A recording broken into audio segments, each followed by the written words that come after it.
So now in the city of LA, they passed a right to counsel law. That means whenever a tenant is involved in a UD, that stands for unlawful detainer, that's the fancy name for an eviction, they have a right to get a lawyer. And they can go and get a lawyer basically for free. And the city is funding a lot of it. There are already 16 different agencies whose sole purpose is to terrorize landlords, both large and small. And so that number is growing all the time.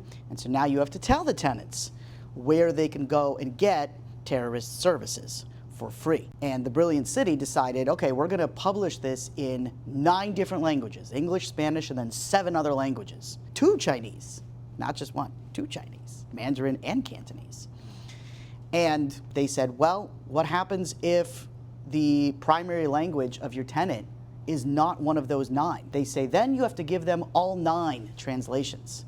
Because before they were just going to have 1 they didn't understand. Now they'll have 9 they don't understand. Brilliant. But that is this law that they made. And now if you don't give that right to counsel notice at the time you give a notice, quit, at the time you do a new lease, if you don't put it up in your building next to the other nonsense that they make you put up, all of that acts as a defense to an unlawful detainer. So it's just something to be aware of.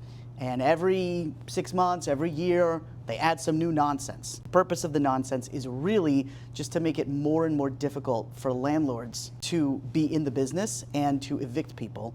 And it just makes it more and more cumbersome to get tenants who are not doing what they're supposed to do out of units. So you should just be aware of that.